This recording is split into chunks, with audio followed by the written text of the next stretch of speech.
A nice little tool that I use whenever I want to set up an alert for a potential trade is a Google reminder. And what I do is I search on Google Reminder as I already have it on my bookmarks, and it's gonna present this box. I have tried this on Google Chrome, but it won't work for some reason. I don't know.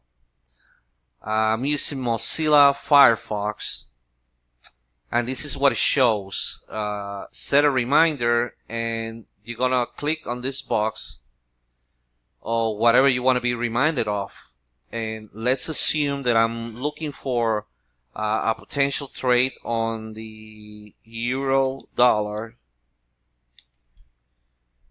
and you can go with any particular price, let's say 1.329, 0.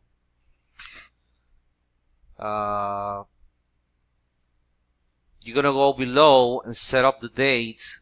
I normally do it for tomorrow, but you can, use it for the weekend. Well, I don't think you're gonna use it the weekend, or you can use it for today later on, or set the date. It's gonna show you a calendar, and you put the date that you want to be reminded of. Let's assume we're gonna be reminded tomorrow, and then you go with the time. It's going to show you morning, afternoon, evening, night, or set time. I recommend for the set time option. For the next day, I like to be reminded around 11 a.m. after the dust is settled on the New Year session. And then I hit on Remind Me on Google Now. What's going to happen is that in my particular case, I'm using an Android cell phone.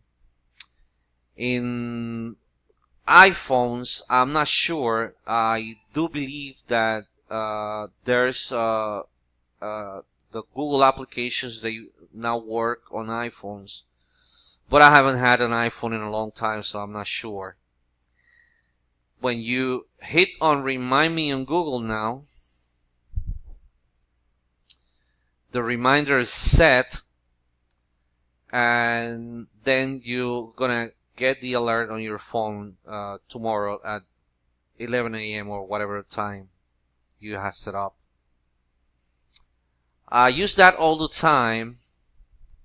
If you want to use it for another pair, you just hit on Google Reminder and do it all over again. See? That way, in my case, I don't like to be interrupted when I'm looking or scanning for potential trades. And what I do is I turn the phone off. Optionally, you can do it on your cell phone, I mean, there's no problem with that, but some of you guys, like me, they don't want to be bothered, with text and whatnot. So I prefer it that way,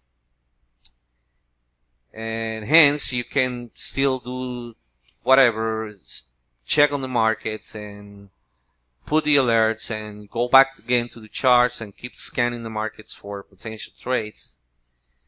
And this has been very helpful for quite some time now. I've been using this for like a year or so, I think.